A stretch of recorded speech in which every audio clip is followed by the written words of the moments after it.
wake up, well, I know I'm gonna be the man who wakes up next to you. When I go out, yeah, I know I'm gonna be the man who goes along with you. If I get drunk, well, I know I'm gonna be the man who gets.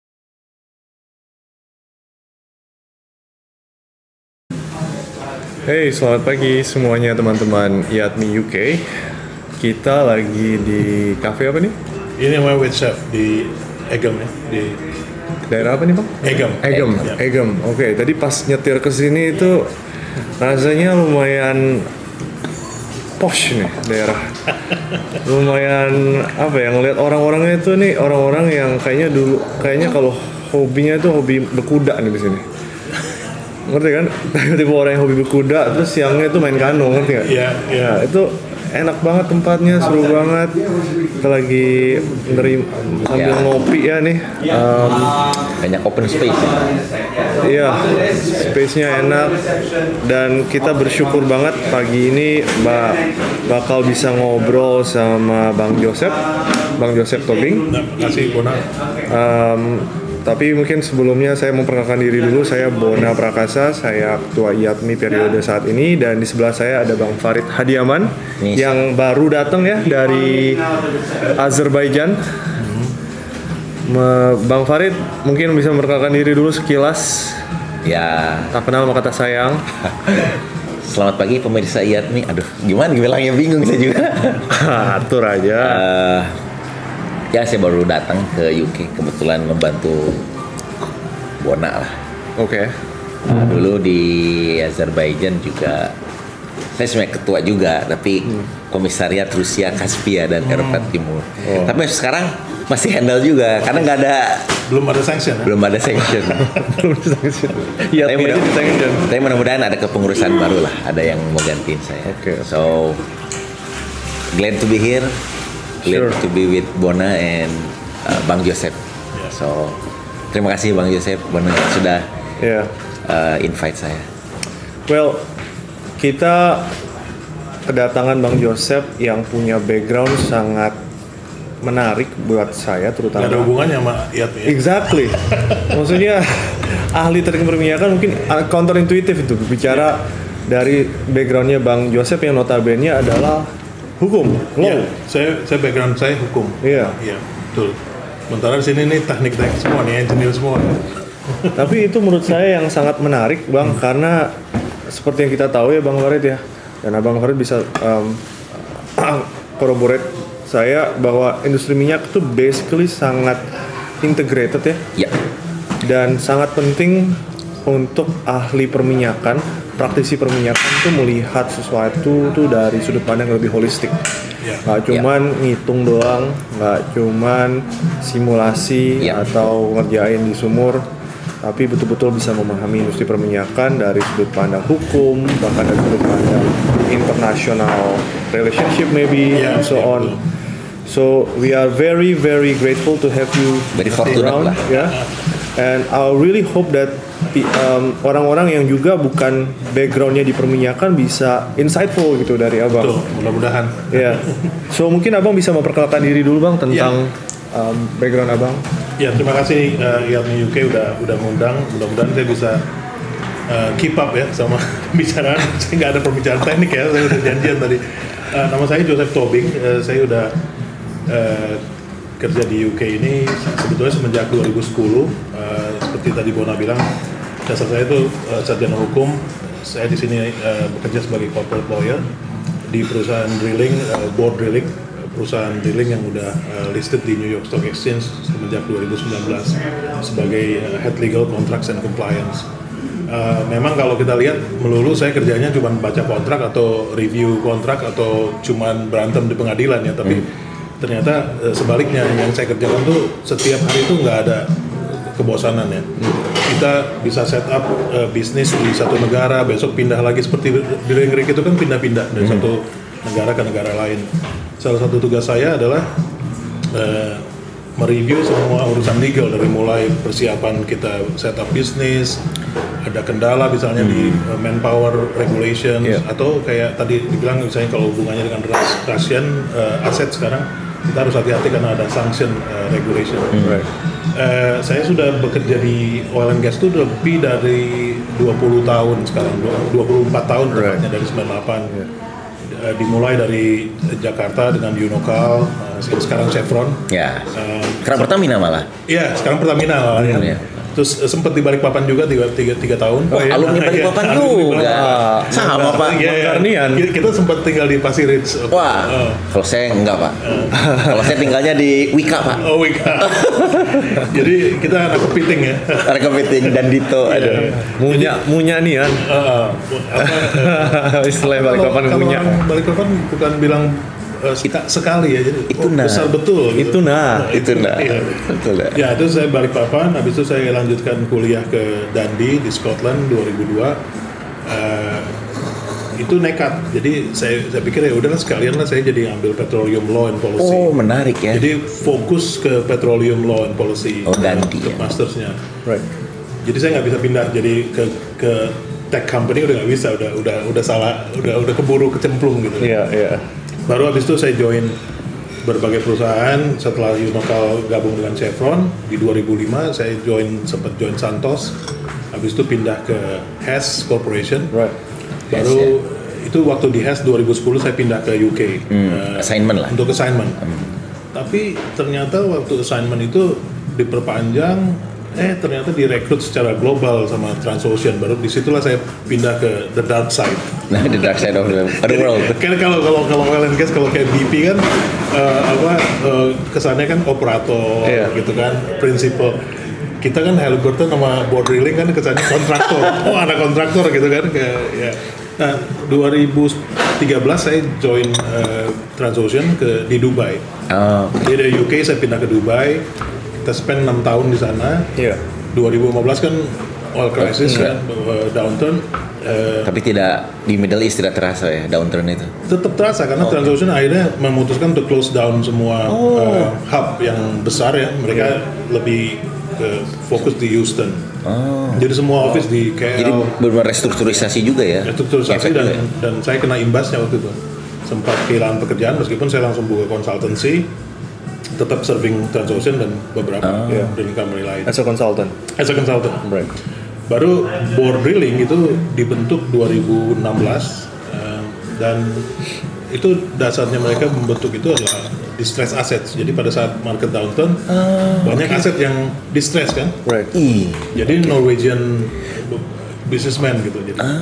Jadi saya pernah cerita, sorry Pak Joseph. Nyantai aja Pak.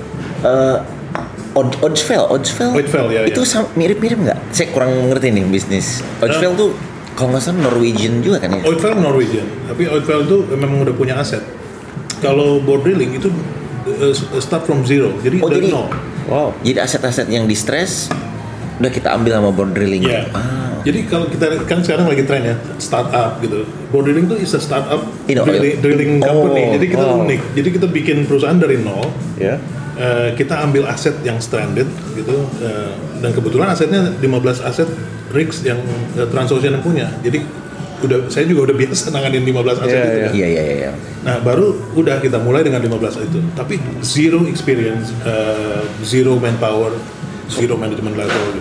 So the engine is from Norwegian fund lah. It's a Norwegian fund. Kita raise fund di 2016. 2017 waktu ambil aset dan 2018 kita acquire American company, kita akuisisi namanya Paragon, dulunya bekas Noble. Noble Service Noble Drilling. Noble Drilling. Jadi Noble Drilling itu kan di split kan, ada yang Paragon yang asetnya aset tertentu. Interesting.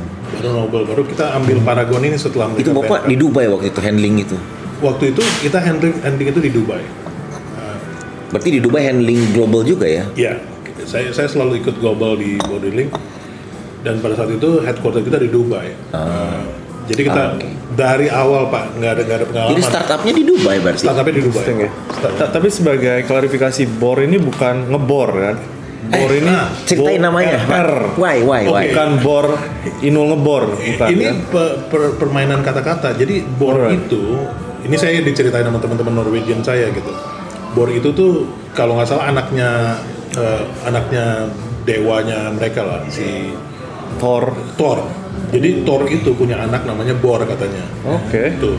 Tapi di Norwegian kata bor ini persis kayak orang Belanda. Jadi bor itu adalah drilling artinya. Berarti mungkin bor itu sebenarnya di Indonesia bor itu dari bahasa Belanda. Ya. Boren. Oke. Jadi lucu waktu saya tahu ini juga. Oh, ini permainan kata-kata gitu. Teknik pemboran. Nah, Riks kita semua dinamain dewa-dewa Norwegia. Alright. Mitos-mitos Viking. Iya. Mantap, bagus sih. Oke, carry on. Ya, habis dari Dubai akhirnya pada waktu 2019 kita go public di US, di New York Stock Exchange. Waktu itu masih private ya? Kita sebenarnya udah listed di Oslo, tapi masih namanya limited listed lah. Oke. Baru kita IPO Juli 2019. Berarti terlibat IPO juga? Ikut juga IPO. Jadi dalam waktu 3 tahun pertama aja dengan Bor udah babak belur ya. Semuanya kena. Wow.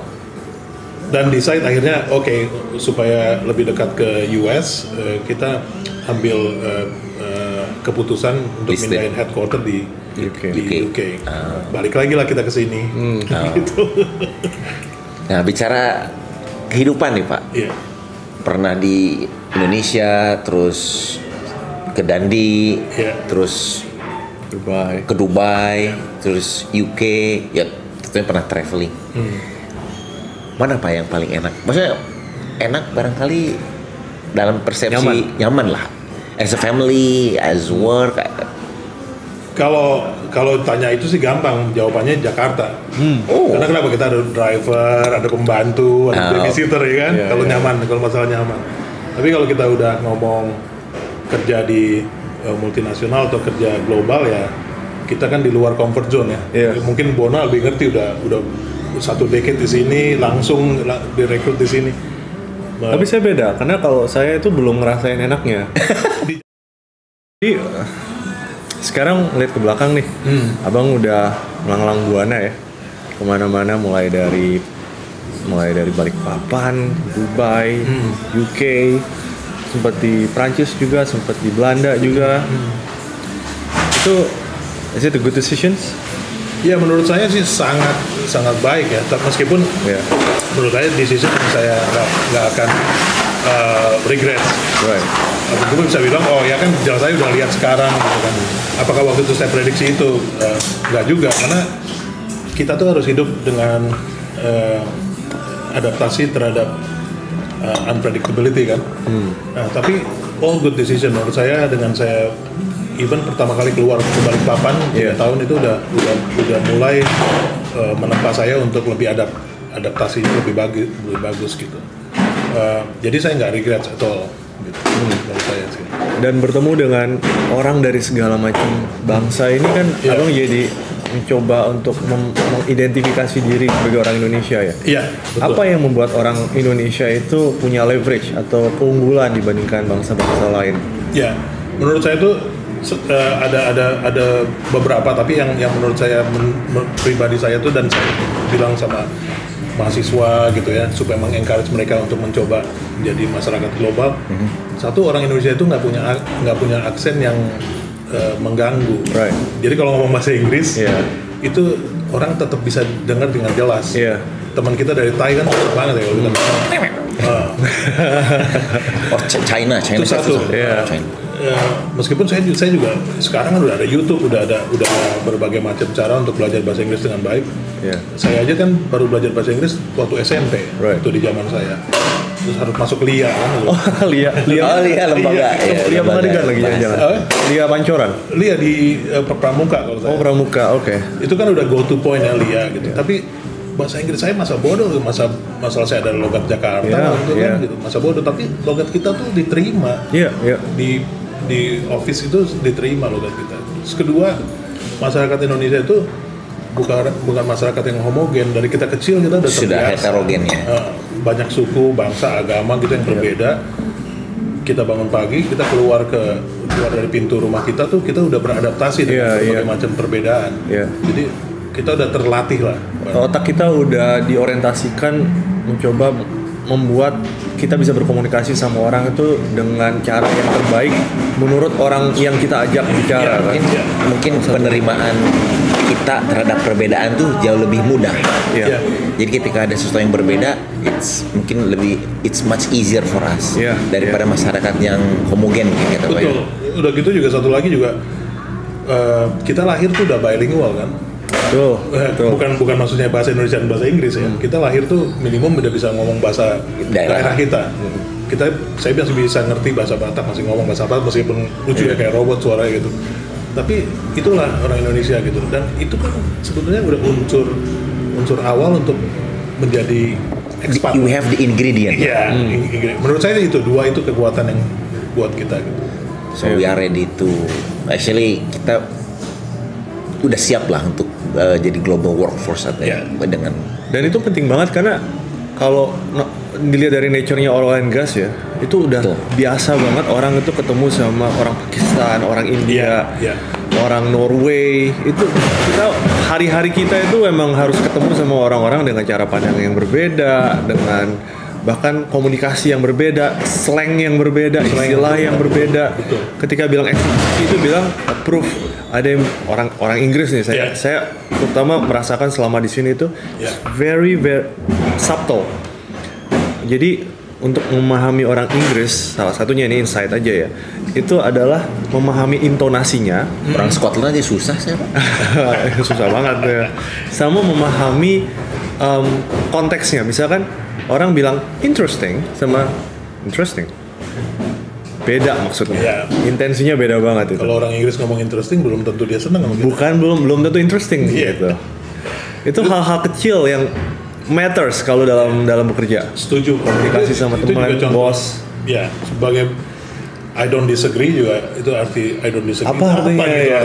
Agree aja gitu kan apa saja. Tapi itu negatif ya positif. Orang Indonesia udah terbiasa loh. Saya masih ingat soalnya pertama kali bertemu dengan double negatif seperti itu pas SD apa SMP. Pertama kali saya dengar namanya presiden memiliki kekuasaan tidak terbatas. Iya kan? In a way itu kayak prekursor juga tuh untuk bahasa Inggris. Not unlimited is limited. Yes. Wah, apalagi kalau bahasa legal ya. Itu lebih ini lagi analisanya. Negatif kan positif biasanya kan. Double negatif nggak sesederhana itu. Ada nggak double positif jadi negatif? Nggak ada. Ada. Oh ada. Yeah right. right. bisa. Ya. Bang Yosef, saya jadi tertarik nih dengan multikultur ini. Dunia sekarang senang dengan diversity, inclusion. Dari kacamata Bang Joseph, ya kan, dari seorang Indonesia, have seen many things lah. Ketika dunia bilang, or many multinational company lah, wow, we embrace not only multinational, even UK maybe ya, UK itu diversity, we ada immigration, tadi bilang. What's your view? You know, what's your view on this matter gitu? Apakah tadi kan Bang Yosef bilang Indonesia tuh we already diversity, well diverse. Tapi dunia kok sepertinya lagging behind us gitu. So, apakah dunia tidak melihat Indonesia ataukah Indonesia bisa berperan lebih mungkin dalam space ini? Kalau menurut saya sih 5 tahun atau mungkin 10 tahun yang lalu ya, diversity ini udah menjadi syarat mutlak dari bisnis global ya. Contohnya kalau if you are a multinational company, you have to have a diversity, inclusivity and multicultural plan. Itu saya bekerja di Bordeling, which is prinsipalnya Norwegian, meskipun kita udah go public di US. Itu kita harus punya diversity plan. Sebagai contoh, New York Stock Exchange itu mensyaratkan bahwa dari semua board of directors di level ultimate parent company itu harus ada yang merepresent ethnicity tertentu dan juga merepresent diversity world diversity. Dan itu tertulis bang? Itu tertulis. Itu legal ada. standing berarti. Dan itu auditable juga. Wow. Jadi dengan demikian, salah satu board kita itu Nihong itu dia dari Hong Kong. Oh. Dan kita punya Norwegian, punya Americans, ada orang British sama Hong Kong. So diversity is good for business ya. Dan sekarang udah jadi syarat Pak. Nah, oke. But what about Indonesia? Ini yang Indonesia kan selalu berpikir nggak tahu ya kalau public listed ya, public listed di stock exchange di misalnya perusahaan apa gitu. Tapi balik lagi ke tadi observasi bahwa we are already multicultural. But what is multicultural in Indonesia? Maksud saya tuh, hey world, we are already Bhinneka Tunggal Ika. Indonesia, look. Bisakah dunia belajar dari Indonesia? Or atau Indonesia mungkin bilang di PBB atau kita bisa mengambil leadership dalam hal ini. That's what's your review? Apakah we're not walking the talk? Enggak, kalau menurut saya itu bagus. Jadi Indonesia tuh kan kalau kita sekarang lihat ada diversity plan atau diversity program itu kan ada statement of the company ya. Jadi business statement yang bilang bahwa equal employment opportunity itu kan selalu ada. Saya lihat juga di Pertamina udah ada kok equal employment opportunity. Sekarang udah mulai ya diterapkan. Biasanya itu disatukan dalam fakta integritas lah. Jadi semua anti korupsi, diversity, non-discrimination gitu, itu semua ada di situ. Udah menuju ke sana kita Pak. Tapi apakah implementasinya udah ada gitu, auditable atau sekarang? Contohnya sekarang coba kita lihat ya, mungkin di BP atau Halliburton itu kita lihat annual report, kita lihat di bagian ESG ya, environmental sustainability and governance, itu selalu ada kayak report berapa jumlah perempuan yang ada di sitting di manajemen gitu. Jadi manajemen wanita itu berapa orang gitu contohnya. Rasionya juga ada. Indonesia juga ada perusahaan Indonesia yang udah mulai melakukan itu.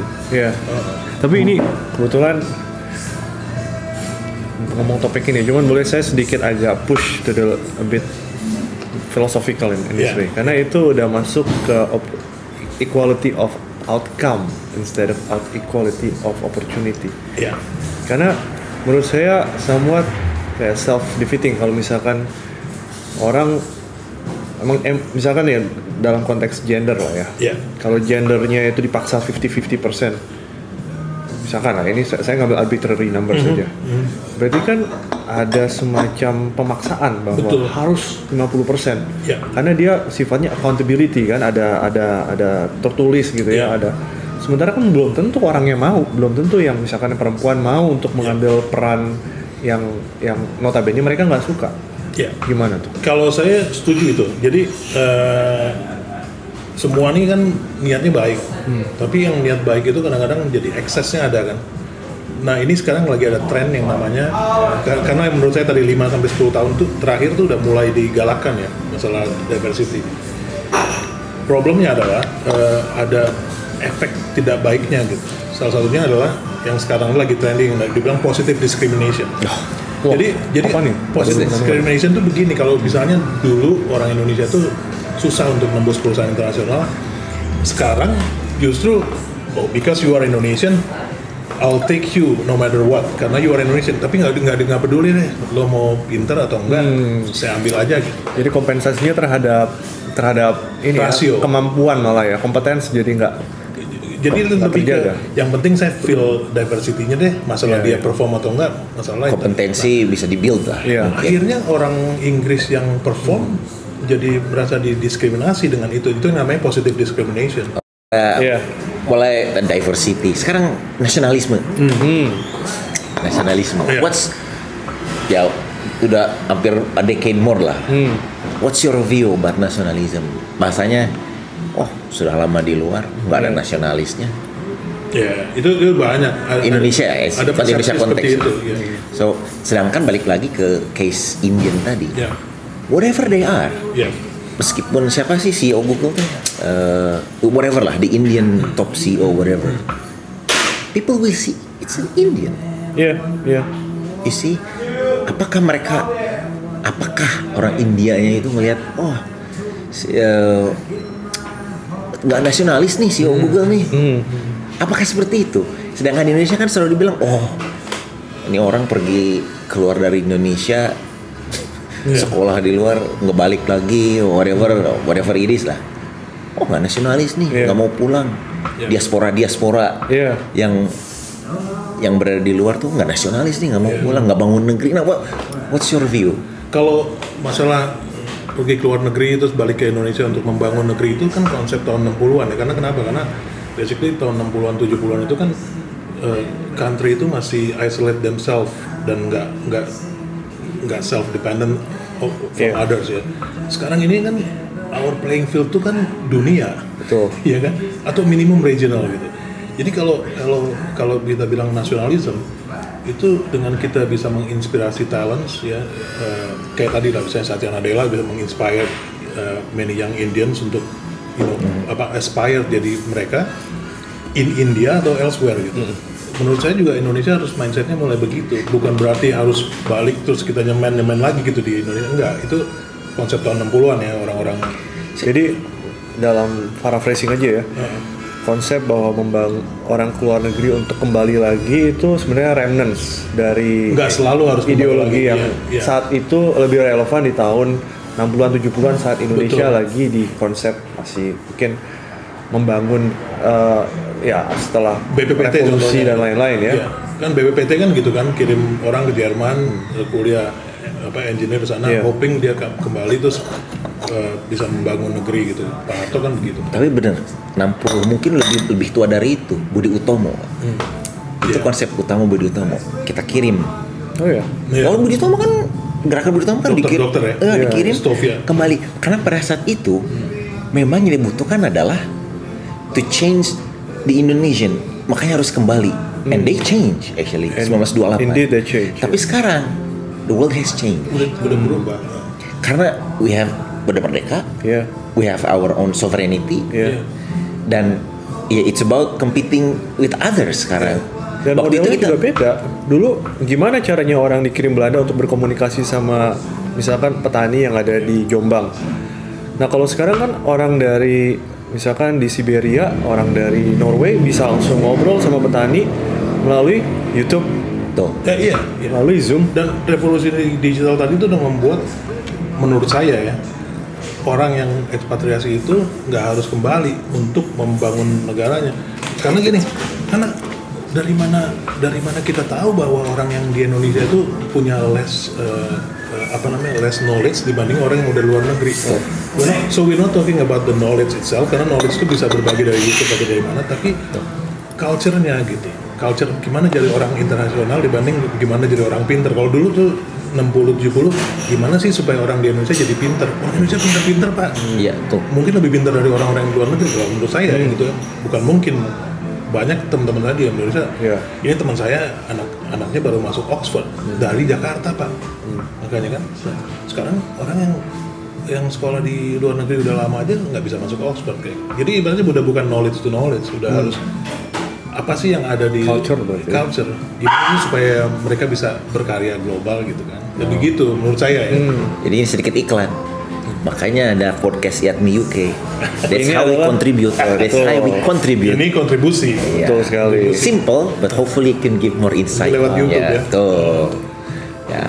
Thanks to Bona. Jadi kembali lagi. Iklan dulu. Like and subscribe. That's why we are here.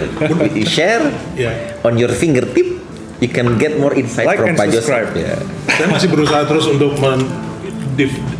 deflect dari technical discussion ya.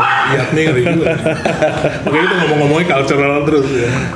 Cuman tuh good point karena saya pernah baca satu artikel salah satu African nation itu, kemajuan Afrika itu motornya itu adalah diasporanya. Saya pernah Pernah dengar nggak? Bahkan saya pernah bikin studi kecil-kecilan Pak Iseng. The biggest remittance, ini remittance ya.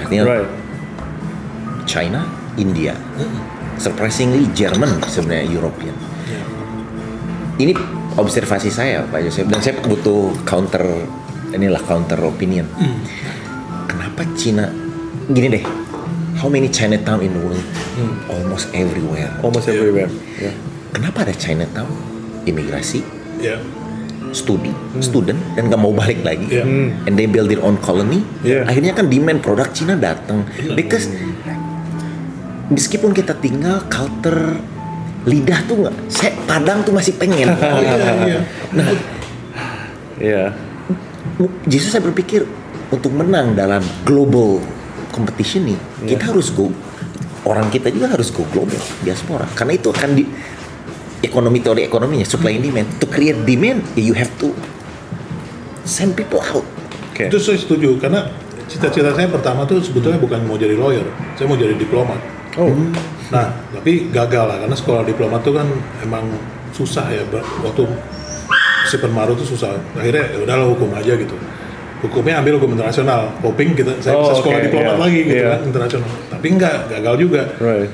Akhirnya saya mulai kerja di bank, akhirnya oil and gas. Tapi kembali ke subjek tadi tuh, menurut saya tuh kita meskipun kita tetap di sini, kita tuh tetap diplomatnya Indonesia gitu. Duta-duta besar. Duta-dutanya Indonesia.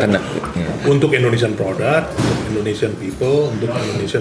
Jadi kayak gini, kayak contoh itu benar banget, kayak contohnya Indian Revolution itu ya, dengan berbagai macam orang India yang udah jadi eksekutif di seluruh dunia gitu. Itu produk India tuh jadi lebih lancar, acceptable. Kita tuh bisa mempengaruhi karena basically juga teman-teman kita tuh udah teman global gitu, kayak hal-hal seperti itu.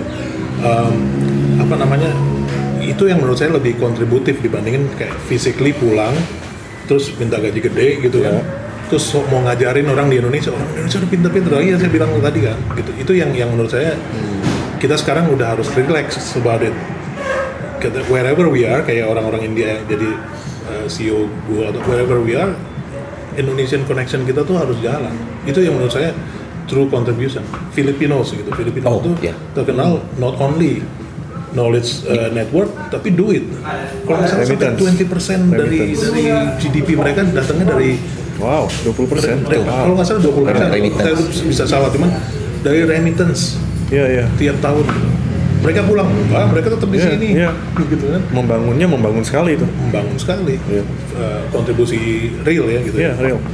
Wow. Saya lupa di Dubai itu ada restoran KFC-nya dari Filipina. Jollibee. Nah, Jollibee. That's one of the thing. Jollibee juga baru buka di sini di Old Score. You see?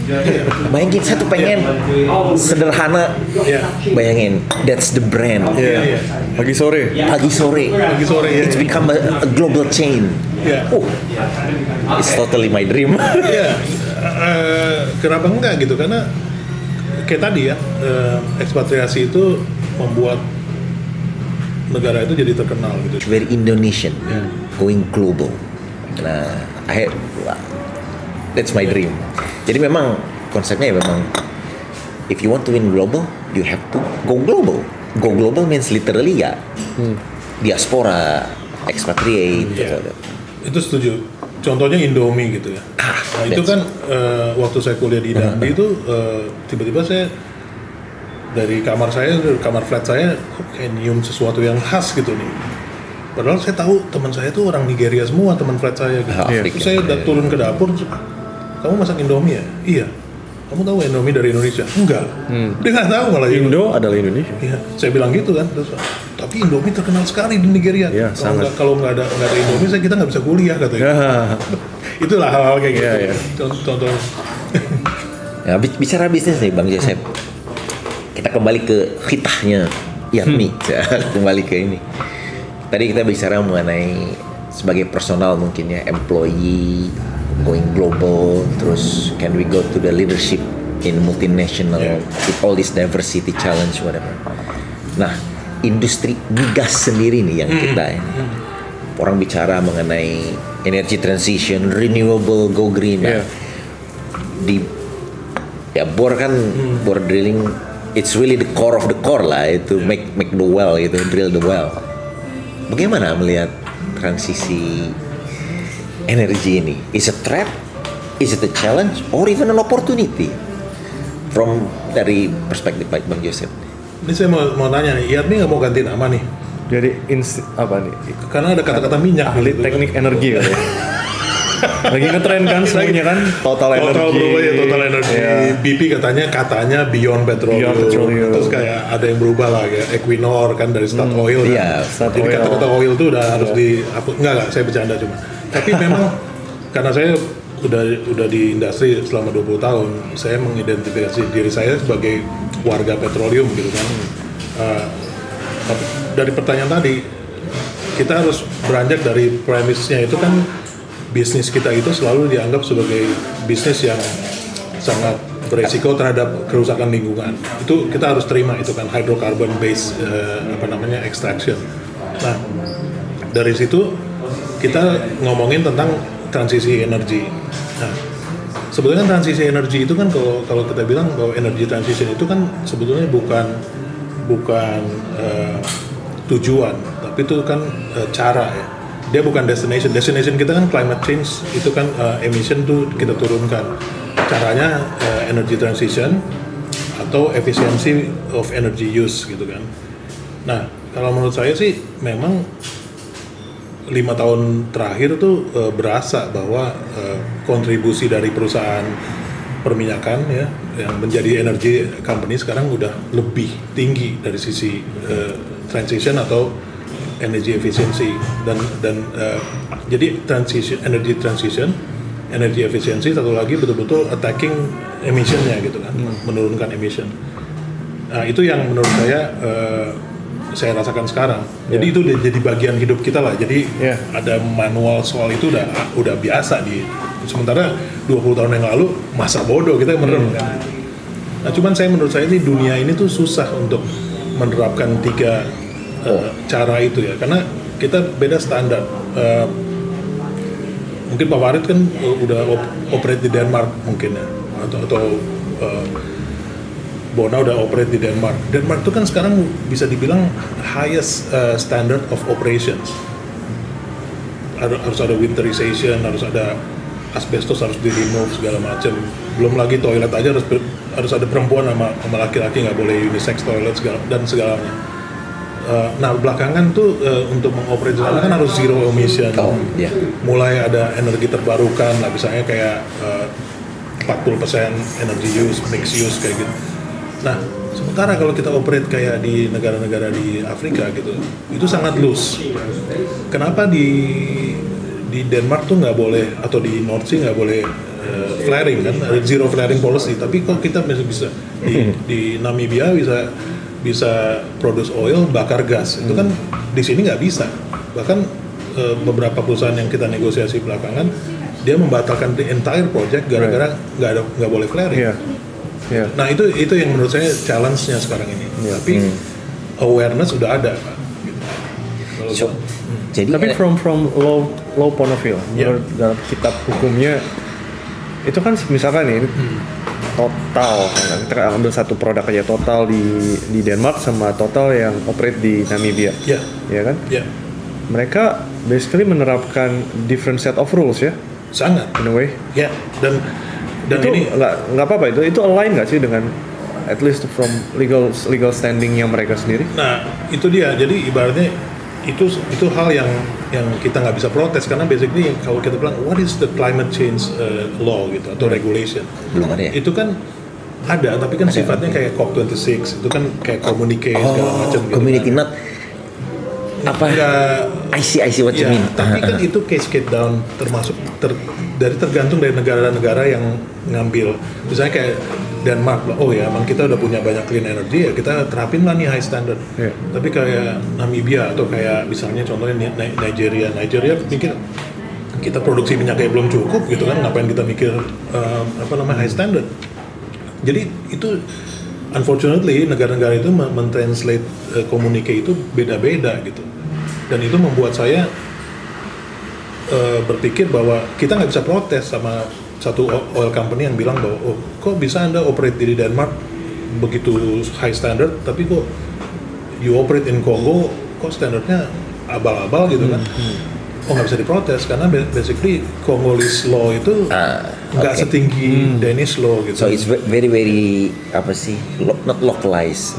COP kan global mungkin global. Dan itu pun bukan law cross border apa sih inter ya itu kayak international it's agreement lah, kayak convention. Convention. Tapi at the end it's about the country implementasinya. Nah, jadi contohnya kayak zero flaring.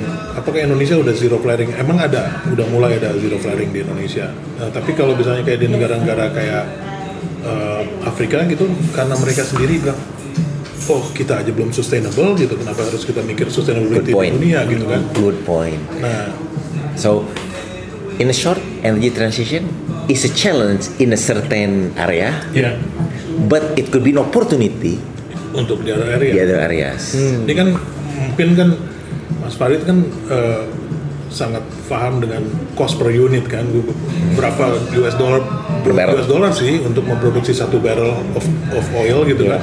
Itu kan berbeda-beda di mana-mana. Tapi memang sih nanti nyambung juga nih sama Rusia sebenarnya. Jadi saya melihat ini pendapat saya ya. Oke, we have yang tadi the destination adalah climate. Itu yang 2%. Kita hidup dalam satu wadah yang sama, planet yang sama. Ya. Kita juga warga petroleum juga, ya kita hidup yang sama, hidup yang sama. Tapi ada bukan dilema, ada challenge lain, itu kebutuhan energi. Di Afrika betul lebih susah mungkin mendevelop renewable di sana, atau nuklir mungkin ya. Mungkin raw material ada, but it's just so difficult to materialize lah. Tapi oil is very transportable, easy, gas. Jadi saya melihat petroleum in certain area is still a primadonna lah. Oh sangat. Mungkin India importer ya. Mereka transisi ke renewable atau ke net zero atau ke green energy itu purely bukan karena climate change, no, because they need, because expensive. Crude oil is very expensive. They have to switch immediately. Nah, jadi saya ngelihat ada balance antara energy transitions dan energy security. Betul. Dan insight dari Pak Jose tuh saya seneng banget tadi ngelihat. Jadi COP saya baru tahu nih. Jadi ternyata yang itu it's just a convention. Itu mengikat secara government ya. Jadi misalnya UK itu sangat committed gitu. Itu political menurut saya ya gitu. Dan again termasuk tergantung dari political party yang lagi berkuasa saat itu kan. Agendanya beda-beda. Kalau boleh nanya nih Bang Yosef, Indonesia mau hosting nih 2023 ya, kalau nggak salah. Ya COP 20 ya kan hosting. Abis depan. Iya. Indonesia ya. Indonesia. Wow. Makanya. Jadi abis Glasgow Indonesia. Yes, many delegates. Bang Lu ya di event Jokowi kan heading. Itu what's your view? Are we? Apa yang harus kita siapkan? Gitu? Satu, kedua, do we put it this way? You still burning the palm oil, CBO, those kind of stuff. What? Itu menurut saya sih challenge yang mungkin kita decide hosting itu sebelum ada perang di Ukraine ya. Itu karena kan ada changing landscape ya di geopolitical dari mulai awal atau akhir 2021 lah ya sampai sekarang gitu. Kan dulu kan kita berpikir bahwa energy demand itu akan menurun gara-gara COVID. Even kalau udah balik lagi nggak akan sama, nggak akan di level yang sama. Itu satu kan. Ternyata kan turns out kan orang surprise ya, orang udah nggak pernah spending untuk liburan tiba-tiba ya harus spend untuk liburan, akhirnya aviation udah mulai bangkit lagi. Itu sebelum Ukraine. Nah dengan kayak gitu itu kan ada energy demand, jadi tiba-tiba harga oil naik, tapi itu demand base oil price high. Tapi setelah perang di Ukraine itu semuanya landscape-nya kan berubah. Nomor satu tuh mulailah dengan COP26 ya. Kita lihat COP26 di akhir 21. Begitu COP26 selesai, without knowing what happened in Ukraine, orang tuh mulai berbenah. Orang tuh maksudnya countries itu udah mulai berbenah untuk mengkondem petroleum, ya kan? Produk. Segala macam. Kita nggak bisa lagi gini-gini, termasuk financial institution, banking sama financing institution itu bersumpah-sumpah kita tidak akan membiayai investasi oil. Boleh balik lagi, kita sekarang di luar karena kita akan membahas tentang green energy. Jadi backgroundnya green. Kebetulan Pak Ketua IATMI UK sedang ke toilet, nanti beliau akan join lagi sebentar lagi. Bang Yosep, kita sambung lagi tadi. Kita masih di tempat yang sama nih. Tadi kan kita ngobrol tentang energy transition dan green gitu kan. Kembali lagi mengenai Indonesia. Tadi terakhir kita bahas tuh, makanya plastik just a cover. Ataukah is it really that Indonesia going that way gitu? What's your view? Bisa sih Pak. Jadi kan ada beberapa cara untuk memulai energy transition. Salah satunya adalah familiarisasi terhadap opsi energi itu kan gitu. Contohnya yang tadinya kita beli bensin jadi sekarang ngecharge. Gitu. Okay. Tapi lagi-lagi kita harus lihat source dari charger itu apa. Itu kan electricity generation yang di fuel pakai apa gitu, pakai coal, nuklir atau oil atau apa gitu kan. Tapi masyarakat Indonesia nggak tahu ya. Do they have that knowledge? Jadi saya nggak peduli mau dari call, yang penting listrik nyala, saya bisa nonton, saya bisa belajar. Yeah. Apakah the customer itu sudah aware nggak menurut pandangan Pak Yosef?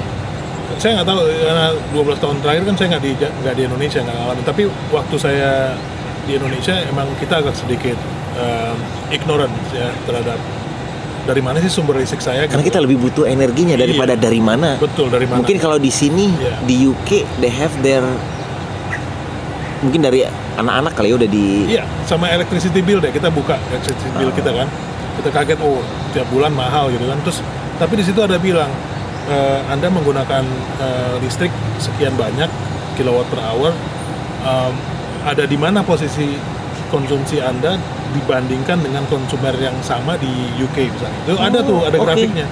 So on average dengan jumlah orang 4 orang tinggal di satu rumah, Anda tuh ada di posisi yang high atau medium atau di bawah rata-rata orang Inggris. Itu satu informasi yang menurut saya berguna untuk kayak menegur kita. Kayaknya nih sebulan kemarin kayaknya kita udah tinggian nih gitu kan. Untuk kedua ada yang namanya source of energy. Jadi dia menjelaskan bahwa energi yang Anda konsumsi itu 20% dari solar misalnya gitu. Jadi informasi. Jadi mungkin di Indonesia apakah ini mungkin bisa masukkan buat PLN ya?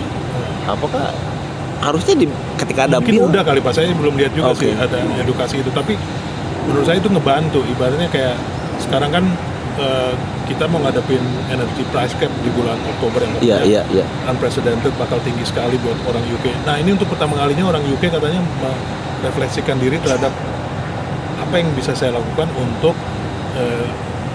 memperkecil energy use gitu.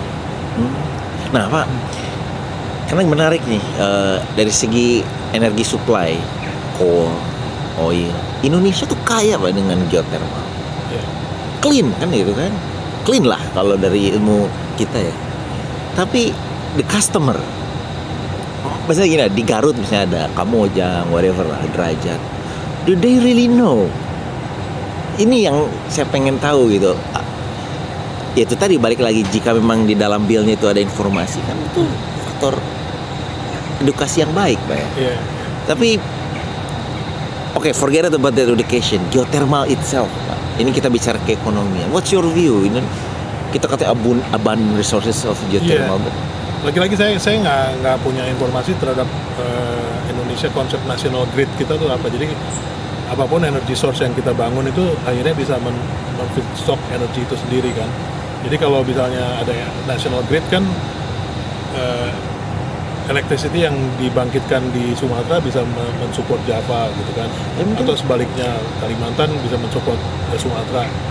Sekarang apakah kita masih terpencet saya nggak tahu, tapi itu yang terjadi. Kalau di UK kan semua udah jadi satu. Karena memang tidak pulau-pulau Pak. Karena nggak pulau-pulau itu lah. Indonesia nih challenging ya.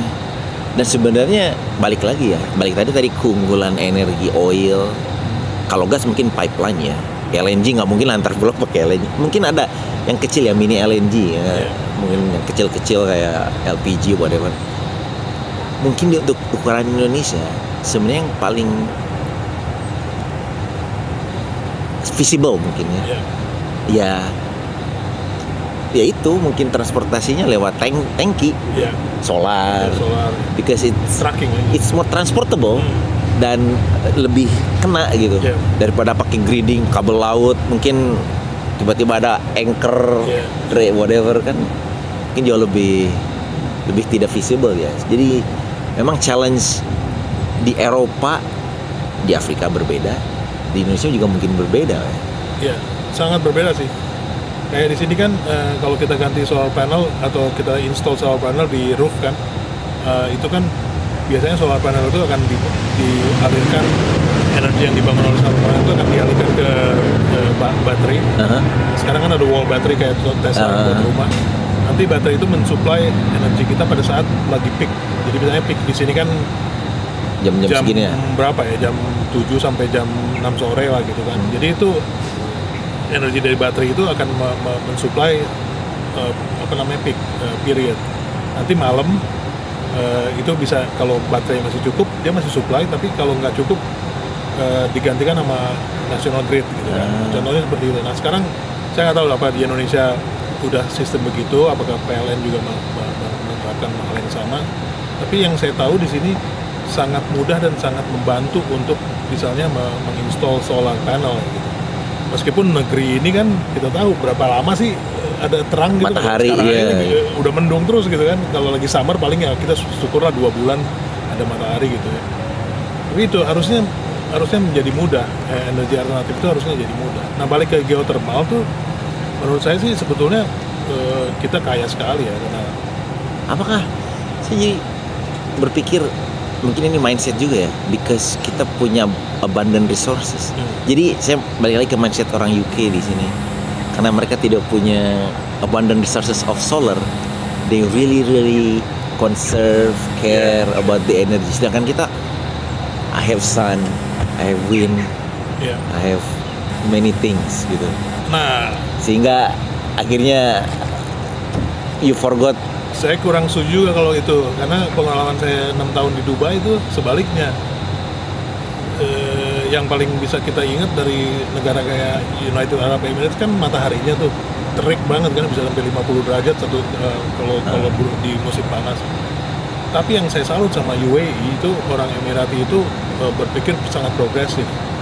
Jadi waktu itu saya sempat, ini karena proyek anak saya lagi sekolah gitu, mau bikin sesuatu yang menurut dia harus energi terbarukan lah. Akhirnya kita pergilah ke one of the world's the world's largest solar farm, itu kan adanya di Maroko ya sekarang, di desert. Tapi Sheikh Muhammad solar plant ini cukup besar, bahkan kalau nggak salah nomor 3 atau nomor 4 di dunia gitu ya. Nah, kita datanglah ke sana gitu. Kita lihat, wah itu masif. Itu betul-betul the entire desert itu di cover sama solar panel. Nah itu unik karena solar panel yang didatangin itu bukan dari Jerman atau dari Inggris, tapi dari China. Which mean mereka nggak peduli mau dibilang katanya orang Jerman solar panelnya paling canggih atau apa, tapi dengan mereka mereka berpikir bahwa kita harus skalanya masif, baru berasa kalau namanya solar panel itu. Target mereka tuh 25% dari energi consumption mereka itu di-replace sama solar panel by 2030 atau kalau nggak salah. Jadi agresif. Ada target gitu. Sementara kadang-kadang kan kalau kita lihat, bahkan UK juga udah punya target, misalnya berapa yang dia generate dari itu. Apakah kita punya gitu untuk kayak menargetkan bahwa kalau satu household menginstal solar panel atau disubsidi government atau apa, itu bisa mengenerate berapa persen dari electricity replacementnya udah ada gitu, plan-nya udah ada. Nah, jadi kalau orang Arab itu kan dia tahu bahwa matahari selalu ada buat mereka. I see. Tapi mereka prepare juga. Itu yang that's my point. Oh, jadi memang tidak planning sih. Planning dan maybe we forgot. Iya, mungkin kita karena ya dibilang ya kita kan nanam apa aja bisa. Tapi apa itu yang terjadi dengan Venezuela? With abundance of resources of oil, masih terbesar di dunia sekarang. Masih risetnya, tapi look at the country now. It's almost mungkin kalau dibilang collapse ya. Apakah maybe kasus ini ya dari UAE, contoh lah ya, UAE, Venezuela. We have to learn. Yeah. We have to learn. Mungkin Indonesia harus belajar ya, planning tadi mungkin. Tapi setahu saya sih memang sudah ada, Pak. Jadi mereka punya buku energi outlook mungkin ya, landscape. Tapi saya kurang tahu implementasinya dan how open that to the society. Yeah. Itu tadi. Jadi kalau saya melihat there is a disconnect between the government will inisiatif will, tapi mungkin rakyat kecil ngelihatnya apa sih gitu, saya nggak peduli. Apa yang saya bisa buat nggak saya maunya affordability. BBM naik contohnya, lihat. Yeah. It's very hard to explain bahwa kita tuh eksportir importir. Nah, mungkin apa yang harus kita perbuat? What can do differently this time? Mungkin sebagai masyarakat yang ada di sini ya, di luar, oke, kita kasih informasi, but is there anything we can do more? Pasti, Pak. Itu ya awareness nomor satu ya, kayak education. Saya nggak mau digeret ke masalah politik ya, tapi menurut saya emang subsidi itu sangat membunuh ekonomi suatu negara. Contohnya Venezuela itu, dan juga negara-negara di Amerika Latin gitu. Harusnya tuh kita udah harus berpikir, karena kan tadi saya bilang bahwa energy transition is only one means to achieve the global climate change challenges kan. The other means adalah energy efficiency. Jadi using less energy is better than the total replacement kan. Benar. Jadi kayak contohnya kalau nggak penting-penting banget pakai public transport, itu kan sekarang udah mulai kan. Jakarta udah mulai dengan MRT gitu. Nah sekarang orang udah mulai kebangun lah itu seperti itu. Nah subsidi ini memang sangat berat, apalagi kalau kita lihat profil kita kan. Kita konsum, saya nggak tahu angka pastinya, tapi waktu setahu saya tuh kita konsum more than 1.4 million barrel. Ya, kayak contohnya misalnya kayak subsidi ya. Subsidi itu menurut saya juga membunuh ya. Sangat membunuh ekonomi dari suatu negara. Contohnya kayak harusnya masyarakat tuh lebih berpikir bagaimana menggunakan fuel itu lebih efisien gitu. Jangan terina bobok ya, fuel selalu ada buat saya bisa pakai. Indonesia itu kan kalau nggak salah mengkonsumsi lebih dari 1,4 million barrel per day energi. Padahal menghasilkan 600.000 barrel equivalent loh, tapi jadi nggak semuanya oil gitu. Nah, dan harus diingat 1,4 juta itu kan crude. Jadi kalau kita distill itu belum menjadi fuelnya mungkin saya nggak tahu rasionya ya. Itu lagi-lagi bukan orang teknik. Tapi setahu saya kan bahwa dengan mengimpor 1,4 itu kan hanya bisa translate jadi kecil ya untuk aviation fuel, untuk segala macam. Terus kita juga nggak punya refining capacity ya. Terus kedua kita nggak punya storage capacity.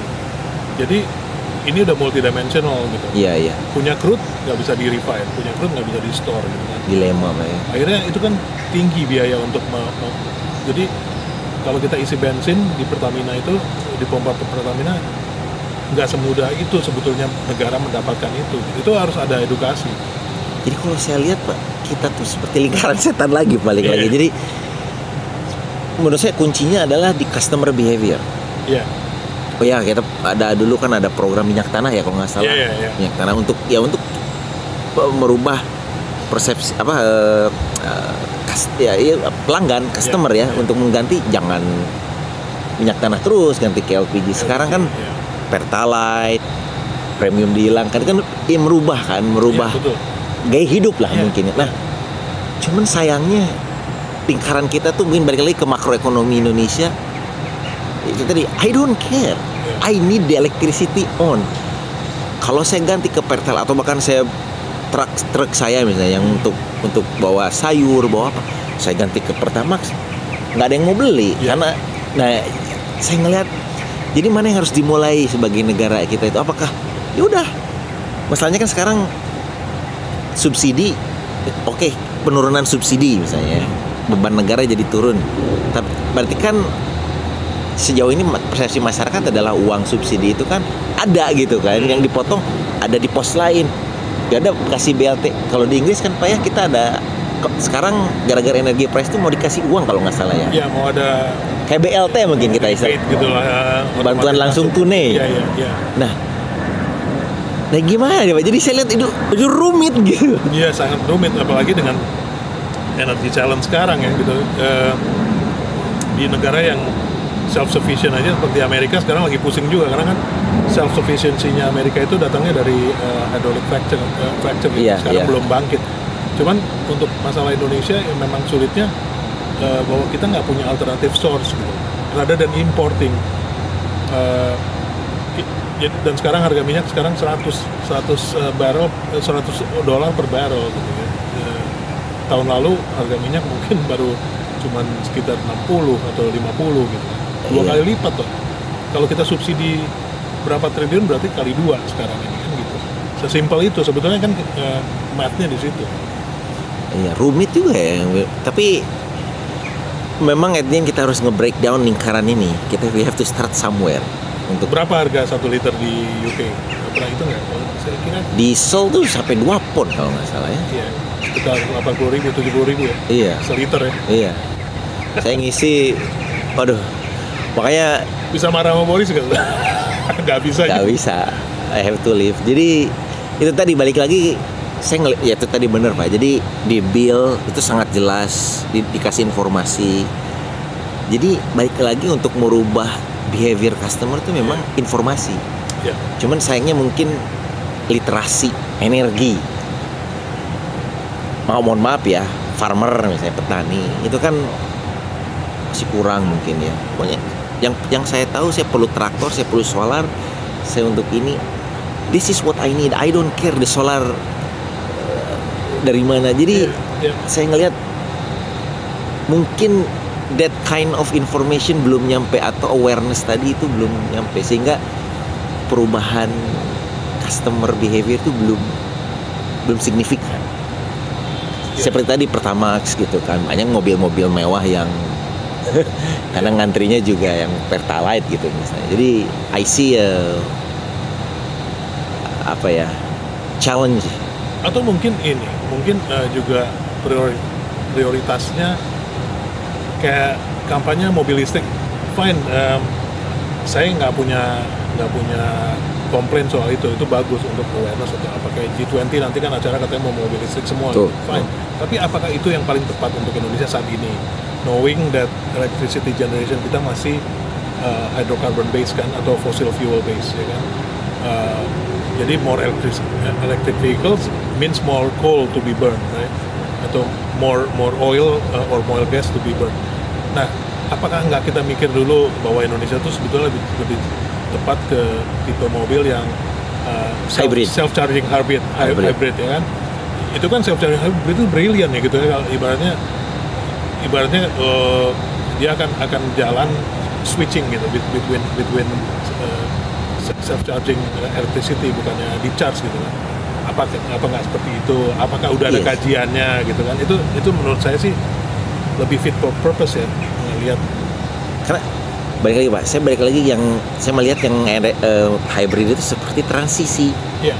Jadi kita kalau mau switch totally ke elektrik bakalan susah. Yeah. Harus ada hybrid gitu. Yeah. Seperti apa kita terjadi sekarang di energi secara industri, energi transisi. Kita tidak mungkin switch immediately ke green gitu, non fosil. Yeah. Karena dunia masih butuh fosil. Jadi hybrid energi transisi ini kan dibilang the best commodity is gas. Yeah. Karena gas itu bisa dipakai untuk hydrogen generation, cleaner, dan ekstraksinya masih mirip dengan oil ya Pak. Jadi saya ngelihat gas ini mirip dengan hybrid tadi Pak. Analoginya ya. Nah ini, tapi sayangnya Indonesia gasnya ini ya tidak, ya mungkin bahasanya kita masih fokus ke oil lah. Sayang sekali itu. Cuman kita juga banyak yang kita stranded juga. Dan banyak yang stranded juga, abadi masalah gitu. Lucu juga tuh soal gas itu ya, karena kalau masih ingat waktu habis COP26, even gas dan nuklir itu tidak termasuk energi yang diperbolehkan, tidak di label sebagai green energy. Tapi waktu Ukraine itu udah memanas situasinya di bulan Februari kalau nggak salah, itu EU akhirnya change their mind. Dia bilang bahwa nuklir dan gas itu adalah transitional energy yang untuk menuju ke green energy. Bayangin kalau itu nggak terjadi. Dengan itu pun sekarang harga gas masih sekitar 9, gila udah naiknya minta ampun gitu. Iya. Jadi ya, sementara nuklir itu kan justifikasi supaya negara-negara seperti Jerman dan Prancis bisa mereactivate nuklir plant mereka gitu. Iya. Unfortunately we don't have that ya. Iya, Kita cuma punya gas aja. Gitu. Ya gas, ya kebayang Masela, kita lose opportunity nih Pak, Masela. Gas commodity price sekarang lagi tinggi. Bayangin kalau Masela sudah online, still mungkin beban negara dengan pemasukan dari Masela mungkin lebih. Betul. Dan saya yakin sih bahwa long term energy sales kita, LNG sales kita itu pasti indeks gitu ya, Henry Hub atau apa gitu. Tapi kalau nggak indeks, bayangin kan, misalnya LNG sales yang di close 10 tahun yang lalu, tiba-tiba harganya tetap sampai sekarang, waduh, itu rugi kita, karena kita kan ekspor gitu kan. Iya. Ya, menarik sih. Nah Pak, tadi kita bicara energi transisi multiple challenge dengan berbagai energi type ya, geothermal di Indonesia, gas terakhir kita bicara. Kita sorot yang lebih makro lagi Pak. Jadi 2045 Indonesia emas menuju Indonesia maju. Salah satu indikator negara maju adalah energy intensity, artinya energi per kapita. Tadi kan Bapak mungkin pernah ngelihat lah mungkin di Dubai seperti apa, bagaimana hidup di Dubai itu elektrik, nggak ada power cut lah. Dan mereka punya nuklir. Mereka punya nuklir sekarang di Abu Dhabi. Oke, I don't know that. Jadi buat saya energy transition itu threat juga. Untuk target 2045, so bener-bener berat. Mungkin kalau saya bilang pesimis, pesimis akan tercapai. Tapi bukan berarti tidak. It can be done, tapi mungkin. So what's your view Pak? Jadi what's your view 2045? Achievable, not achievable, or maybe you have. Kalau saya sih tetap harus ada breakthrough. Jadi kayak Saudi itu bisa berpikir bahwa mereka masih punya 80 years petroleum reserve. Nggak tahu 80 years itu mungkin 80 years dari hitungan 10 tahun yang lalu, mungkin udah 70 year ya. Tapi coba lihat mereka sekarang membangun sustainable energy security ya. Contohnya dia mulai menginvest di perusahaan-perusahaan green. Salah satunya yang terakhir tuh di Prancis, dia menginvest. Oh ya, kemarin saya lihat baru di announce gitu. MOU. Nah, itu juga salah satu cara mereka men-secure energy. UAE udah punya nuclear plant yang tadi saya bilang. Padahal kalau dipikir-pikir, wah kita masih one of the best reserve yang ada di dunia gitu kan. Iya. Apa namanya UAE itu kan, dengan Abu Dhabi gitu. Tapi mereka udah berpikir, saya lupa ya, Saudi itu 2045 juga ya kalau nggak salah visionnya. Saya kurang tahu, tapi 35 kalau nggak salah. Tapi di situ dia udah masukin semua transitional plan mereka gitu. Balik lagi Pak, jadi kita udah compare beberapa negara. Are we lagging Pak Indonesia? Iya dong, menurut saya sih harusnya kalau kita punya semangat, kita nggak lag sebetulnya, kita masih bisa catch up. Tapi kalau tanya personal opinion saya, it has to be a nuclear plant di Indonesia. Kalau nggak, mau dari mana kita bisa kayak tadi kan, kita mau jadi siapa? Kita mau jadi Vietnam di beberapa tahun yang lalu, atau menjadi China di tahun 90-an. Good analogy. Iya kan? Very good. Di China itu kan bangkitnya di tahun 90-an. Itu berapa banyak energi yang harus mereka buat untuk itu. Kalau mereka burning coal sekarang. Tapi sekarang kita udah punya mungkin tahun 90 nobody aware about emissions, siapa yang peduli kan, orang masih bisa flaring, masih bisa ini. Sekarang kita udah game-nya tuh rules-nya udah beda. I see. Jadi ada limitation yang kita nggak bisa pakai. Okay. Kalau saya bilang nuklir, lose opportunity dong Pak, kita lose momentum mungkin ya. Iya, maksudnya nggak juga, masih sekarang berapa? Sekarang 2022, masih ada 20 tahun. Saya nggak tahu berapa panjang waktu untuk membangun satu nuclear plant itu. Mungkin 6 tahun atau 5 tahun. Kapan itu mulai kompleks sekali kalau ngebahas geothermal sebagai harta karun, mungkin belum termonetisasi dengan baik Pak ya. Iya, kita harus lebih cepat sih. Jadi Karena kalau kita udah punya tried and tested method ya, kalau geothermal tuh bisa jalan di Gunung Salak sampai bertahun-tahun gitu dan hasilnya udah bagus gitu. Kenapa itu nggak diimplementasikan di tempat lain dengan streamlining all the bureaucracy, dan juga dari sisi PLN mungkin ada regulatory changes yang perlu kita buat gitu dari system generation gitu. Teman-teman saya juga banyak yang di PLN yang lulusan Dandi, ada Pak Rosso itu juga mungkin lagi pusing mikirin atau dia udah punya formulasi yang akan diimplementasikan. Menurut saya challenge kita di situ lebih cepat gitu mengeksekusi, karena ini kayak tadi Mas Farid bilang, ini tuh kita berpacu waktu dengan limitasi yang makin banyak. Karena gitu. Menarik Pak yang Walter bilang China has started, saya bilang kita lose momentum. Iya. Sekarang challenge-nya jauh lebih rumit lagi, energy transition, belum COVID, belum ada perang Rusia, jadi wow. While other countries already embark, kita mungkin kalau di airport mungkin pindah runway aja belum. Iya.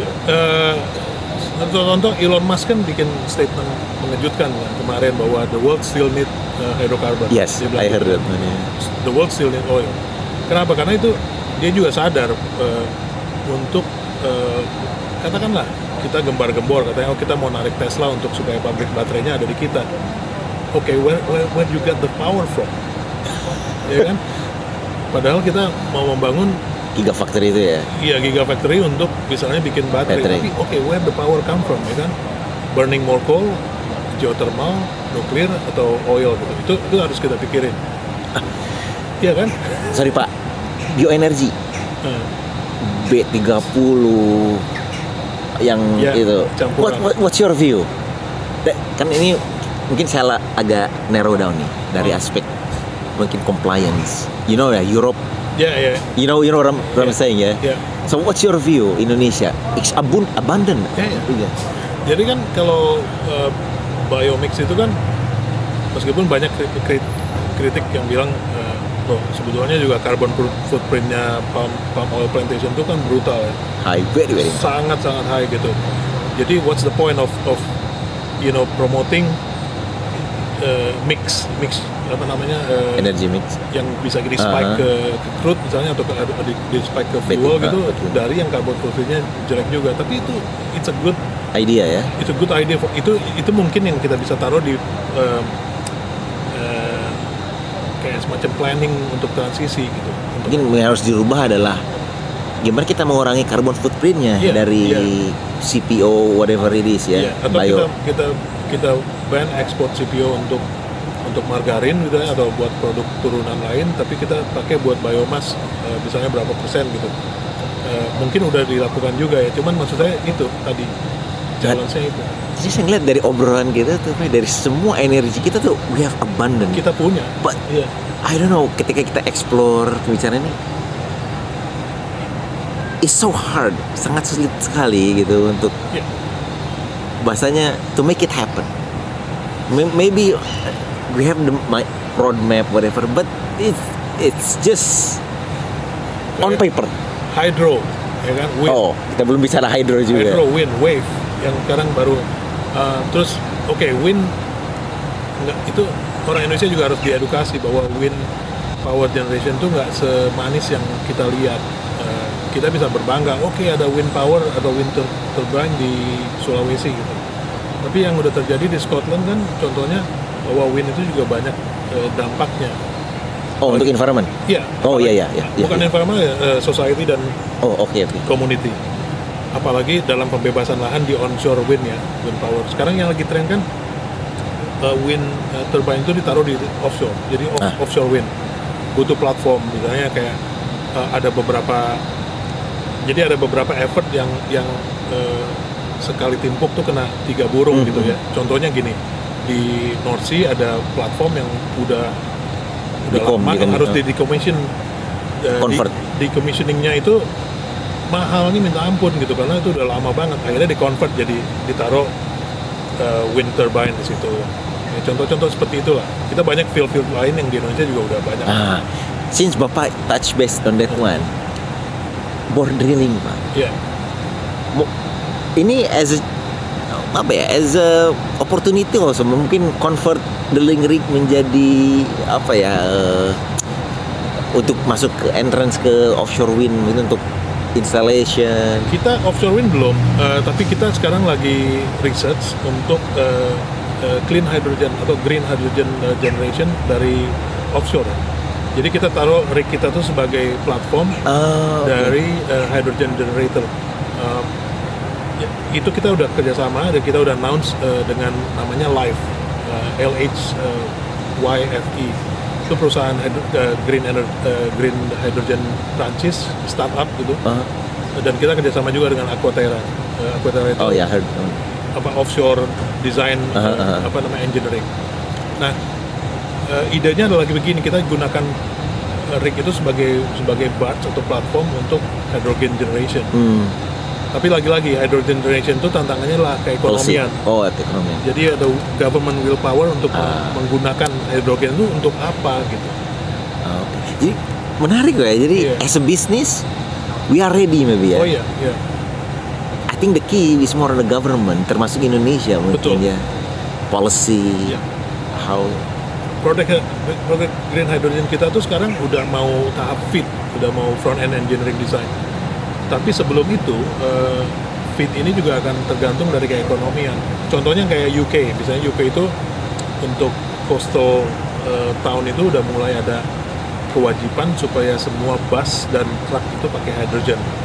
Contohnya, jadi kenapa? Karena basically kalau hydrogennya di offshore ditembak langsung ke coastal, ada hydrogen station bisa langsung di situ. Pakai in situ ya. Itu udah mulai ada. Tapi lagi-lagi masih butuh waktu. Ya, menarik ya. Jadi ini jadi kesimpulan saya nih Pak. Jadi setelah kita bicara energy transition, the challenge with Indonesia, the key is the government. Kita tadi bicara bisnis, teknologi, it's available. Hanya scale up aja mungkin yang betul. Tapi at the end the policy. Saya jadi berpikir mengenai climate change juga, COP. Tadi kita bicara mengenai. So I think the key for this climate change is government. Speed. Timing itu nomor satu, karena gini, di 2020 bulan-bulan April itu harga minyak kan crash sampai orang dibayar 5 pound untuk ngambil oil gitu kan, crude oil. Pada saat itu kan kita berpikir bahwa drilling itu mungkin untuk jack-up rig biaya per day-nya itu mungkin di sekitar 40.000, 50.000 dolar per hari kan, US dollar per hari. Jadi day rate itu masih 50 ribuan. Di Afrika kita masih main angka segitu pada saat. Saya ambil indeks aja.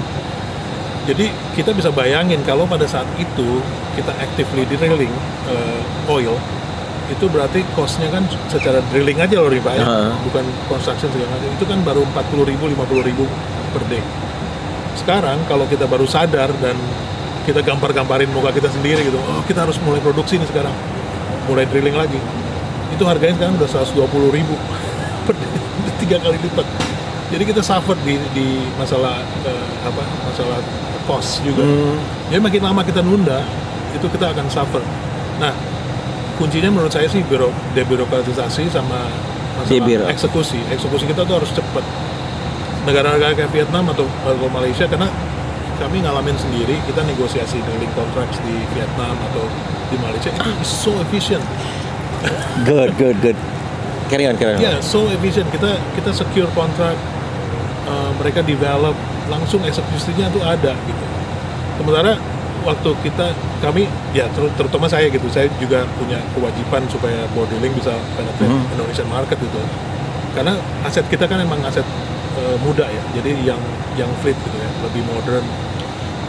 Cuman unfortunately kita masih price indexing kita masih terbelakang. Jadi AEV kita tuh masih anggapannya masih 60.000, sementara di luar sana di Malaysia udah 90.000 atau 80.000. Jadi doing business Indonesia is hard. Doing business gitu. Akhirnya ada sih beberapa rig companies yang mau ambil itu, tapi ya akhirnya kita tolerate misalnya Chinese rigs atau apa, which is fine, probably mungkin mereka juga bagus dan efisien, tapi the point is kita nggak catch up dengan indexing, jadi kita ketinggalan, akhirnya jadi ketinggalan waktu. Banyak sekali ya kalau kita runut masalah saya menarik insight Bapak dari aspek regulatory. Yeah. Wah, ya mungkin balik lagi. Jadi balik lagi, are you agree with me? The key to all this problem, energy transition, which is including regulatory, it is government willingness and speed of the government to, mungkin bukan change the regime, to adapt government. Political will.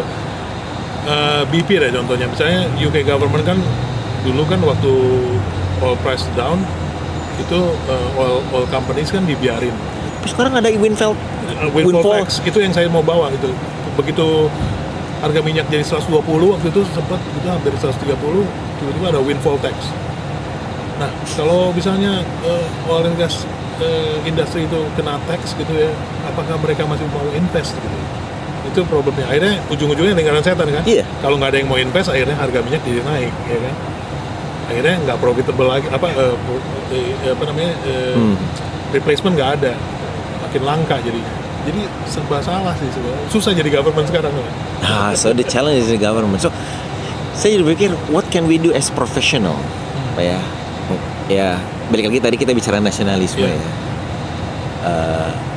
Can we give input to government? Which is mungkin melalui podcast ini mudah-mudahan ada government official yang mendengar, learn something from us. Do you think that's one of the key element also untuk? Ya, menurut saya sih ya. Tapi mereka tahu Pak. This is not secret ya. Secret. Ya, mereka tahu mungkin, tapi secara political atau secara sosial atau community mungkin nggak mungkin It's untuk difficult juga ya membuat government itu lebih image-nya lebih ke minyak gitu kan. Ada yang semacam balancing act juga lah untuk supaya kelihatan lebih green atau apa. I can understand that, tapi lagi-lagi kita berpacu sama waktu dan makin lama makin jadi kayak analoginya tuh kayak orang yang lari mau keluar dari goa yang udah mau nutup. Misi. Waduh, ini seperti di pemilu legislatif Pak. Tidak dapat kursi, bawa kursi sendiri Pak. Tadi kita lagi bicara government. Ya, udah siap loh buat 2024 ini. Wah, saya ingat 2024 itu bukan masalah, tapi ada ini aja kontrak saya mau berakhir. Lebih penting daripada dari situ. Nggak, tapi kita tadi bicara government mengenai willingness, energy transition. Jadi it's really in the government. Mungkin not only the government, business wise we are ready, technological ready, but kita harus ngelihat government willingness Pak ya. Sangat. Di bisnis saya tuh ada suatu change yang kita rasakan banget. Jadi tiba-tiba bore drilling itu kita udah ada 20 rig yang engage di kontrak gitu. Tiba-tiba 85% dari customer kita tuh national oil companies. Oke. Jadi kita drill untuk Aramco, untuk Pemex di Meksiko, Petronas, PTTEP Thailand, juga Petro Vietnam tahun-tahun lalu gitu ya. Jadi kelihatan tentunya Qatar Energy juga di Qatar. Jadi kelihatan bahwa tadi ngomongin tentang government willingness gitu. Kelihatan mereka tuh mulai insecure. Mereka pengen dapetin yang terbaik dari even down to contractor level gitu.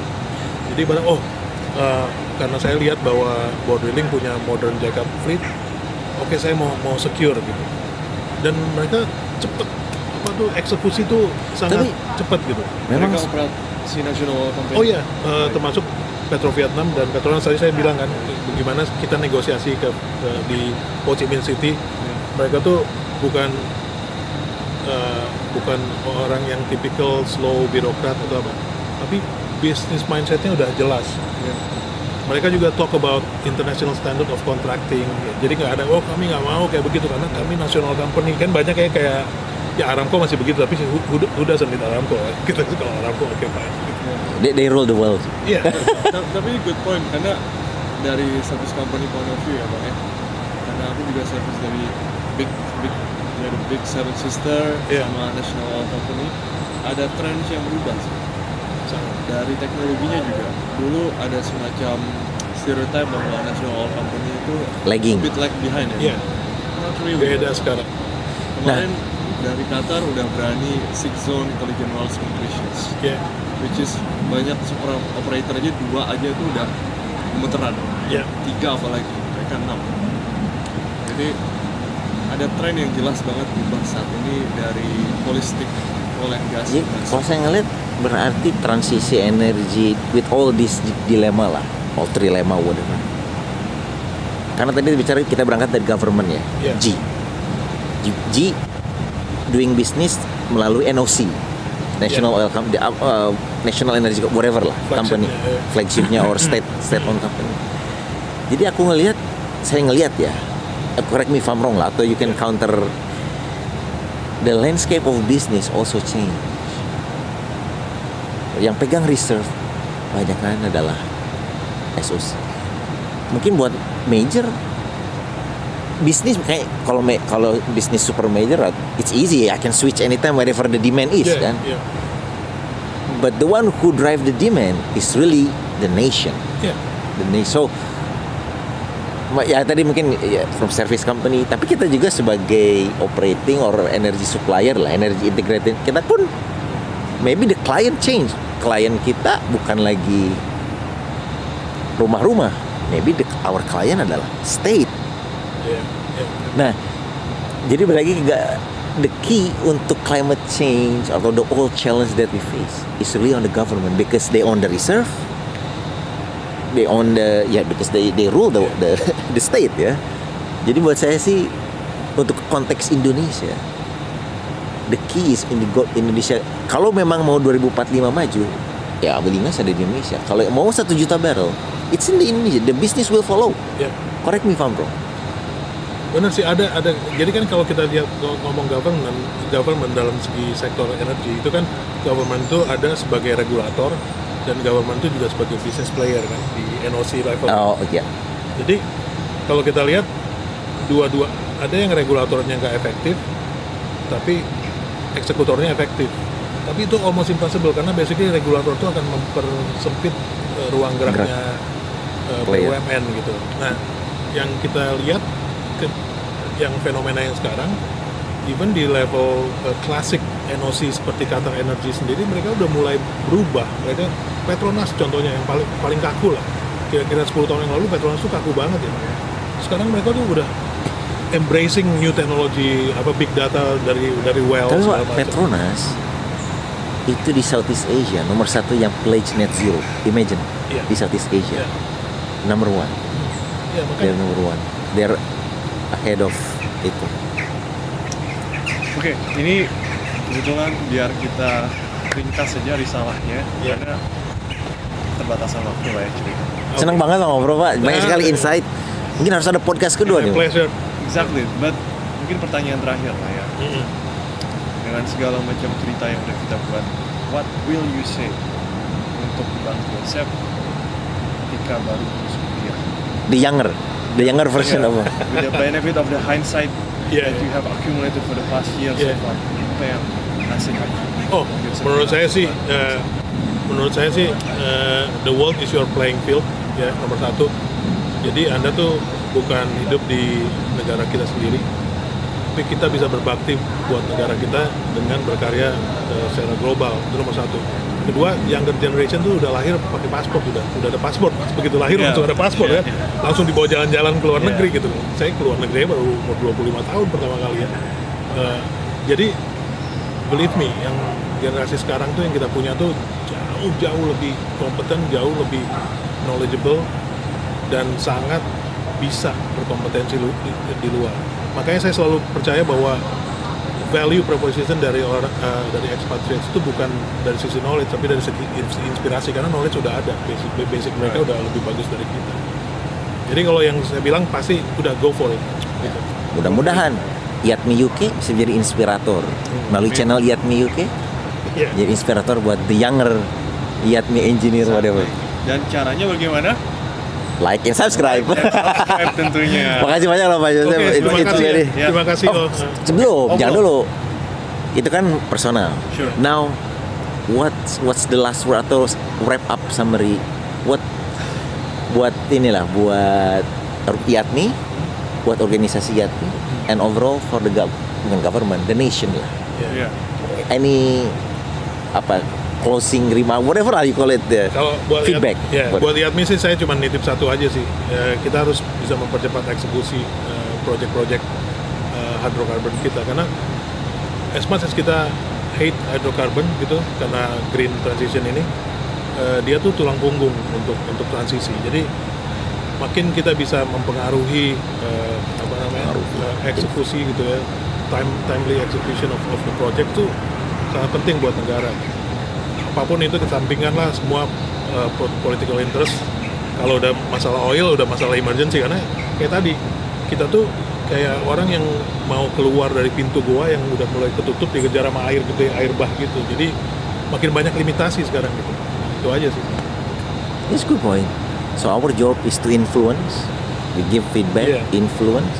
As a professional organization, influence, give feedback. I think that's a good remarks, I guess, as organization, professional organization. Makasih loh Bang Yosef. Mudah-mudahan ada manfaatnya. Loh, meskipun bukan orang teknik, bukan orang teknik, but that insight is really for me intriguing. Jadi sekarang kita berpikir orang teknis, saya cuma cerita, mungkin Bang Bona kita cerita tentang teknologi ini, but no, there is big vehicle yang harus kita influence. That's our job. Influence. How can we influence more? Mungkin salah satunya adalah yang saya lihat adalah wartawan. Jadi kan itu tadi waktu Bang Bona nggak ada itu energy bill itu dikasih tahu kalau di sini kan, it's coming from where? Indonesia nggak ada. Jadi buat saya faktor utama dari the whole mindset to solve the challenge is information access. Jadi IATMI can play the role here. So I like what Bang Yosef said. We can play big role here. Dan kebetulan Pak IATMI tuh baru ada kepengurusan baru di pusat. Iya. So this is good feedback. Good feedback. Jadi nanti kita sampaikan lah ke IATMI pusat. Mudah-mudahan saya bukan orang narasumber terakhir dari segi non-tech ini ya. Oh no. Jangan kapok gitu.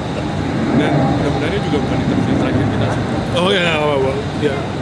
Anytime. Terima kasih banyak. Jadi kita sudah kan dari taman yang indah ini. Ya, ini nama apanya apa Mas? Virginia Water Lake. With chef. Di Minggu pagi yang luar biasa indah ini ya. Kami mau bilang terima kasih banyak. Terima kasih atas waktunya Pak Yosef. Kami di Cafe The Wheat Chef yang udah berbagi tempatnya dengan besar hati ya. Tapi bukan endorsement ya ini? Bukan. Cuma kayak bilang terima kasih aja. Nah, kami mau bilang terima kasih untuk semua pihak, kameramen juga, Bang Farid, Bang Joseph tentunya, dan tentunya ini bukan episode terakhir kami, dan masih banyak hal-hal yang ingin kami explore lagi tentang petroleum from every angle. Stay tuned. So sekali lagi jangan lupa like and subscribe. Kasih komen, feedback, what topic you need, we need to cover. Kalau ada feedback, kasih komen mau cover apa, nanti kita usahakan Bang Joseph untuk hadir kembali untuk memberikan insight.